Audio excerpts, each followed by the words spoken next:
காளான் தாய் வித்து மற்றும் படுக்கை வித்து தயாரிப்பு. காளான் தாய் வித்து.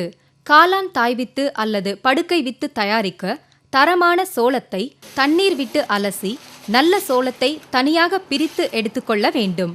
தண்ணீரில் கொதித்து சோளம் வேகும் நிலையில் 1-2 சோளங்கள் வெடிக்க ஆரம்பிக்கும் போதோ அல்லது சோளத்தை விரல்களுக்கிடையில் வைத்து நசுக்கினால் மெதுவாக நசுங்கும் நிலை வந்தவுடனோ வேக வைப்பதை நிறுத்திவிட வேண்டும்.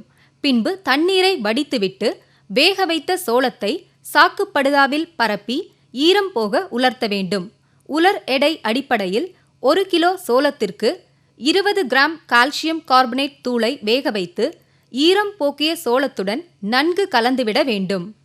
காளான் வித்து தயாரிப்பதற்கு 150 கேஜ் பருமனும் 11 அங்குலத்திற்கு 5 அங்குலம் அளவு உள்ள பாலிப்ராப்ளின் பைகளை பயன்படுத்த வேண்டும். பின்பு கால்சியம் கார்பனேட் கலந்த சோளத்தை பாலிப்ராப்ளின் பைகளில் 300 கிராம் அளவில் நிரப்பி வாய்ப்பாகத்தை ஈரம் உறிஞ்சாத பஞ்சினால் அடைத்து பின்பு ஒரு காகித துண்டினால் பஞ்சடைப்பானை மூடி கட்டிவிட வேண்டும். பின்பு இவ்வாறு தயாரிக்கப்பட்ட பைகளை அழுத்த வெப்பமூட்டி என்று சொல்லக்கூடிய ஆட்டோகிளேவில் வைத்து 20 ராத்தல் நீராவி அழுத்தத்தில் 2 மணி நேரம் வைத்து தொற்று நீக்கம் செய்ய வேண்டும். புட்டிகளின் சூடு ஆறிய பிறகு அவற்றை தாய் வித்து அல்லது படுக்கை வித்து தயாரிக்க பயன்படுத்தலாம். தொற்று நீக்கம் செய்யப்பட்ட சோளம் நிறைந்த புட்டிகளை தொற்று நீக்கம் செய்யப்பட்ட திசு வளர்ப்பறையினுள் வைக்க வேண்டும்.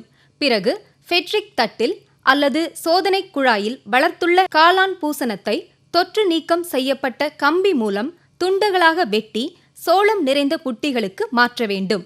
ஒரு புட்டிக்கு 1 அல்லது 2 துண்டுகள் வீதம் இட்டு புட்டிகளை மீண்டும் அதே பஞ்சடைப்பானில் மூடிவிட வேண்டும். ஒரு ஃபெட்ரிக் தட்டிலுள்ள பூசணத்திலிருந்து சுமார் 10 தாய் வித்து பைகள் வரை தயாரிக்கலாம்.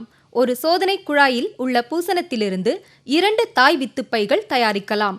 இப்புட்டிகளை தனி அறையில் வைத்து பூசணத்தை வளரச் செய்ய வேண்டும். சுமார் 15 நாட்களில் வித்துப்பை முழுவதும் பூசணம் பரவி வெண்மையாக காணப்படும். அதன்பின் 3 முதல் 5 நாட்களில் பூசண வளர்ச்சி நிறைவுற்றவுடன் இவற்றை தாய் வித்து புட்டிகளாக பயன்படுத்தலாம். படுக்கை வித்து. ஒரு தாய் வித்து பையிலிருந்து சுமார் 30 படுக்கை வித்து பைகள் வரை தயாரிக்கலாம். இதற்கு நன்கு வளர்ந்த தாய் வித்து பைகளை பயன்படுத்த வேண்டும். இதையும் திசு வளர்ப்பறையில்தான் செய்ய வேண்டும். காளான் பூசணமிட்ட படுக்கை வித்து பைகளை வேறொரு அறைக்குள் வைத்துவிட வேண்டும். சுமார் 15 நாட்களில் வித்துப்பை முழுவதும் காளான் பூசணம் நன்கு பரவியிருப்பதை காணலாம். பின் 18 முதல் 20 நாட்கள் வளர்ந்த வித்துப்பை காளான் படுக்கை தயாரிக்க பயன்படுத்த வேண்டும்.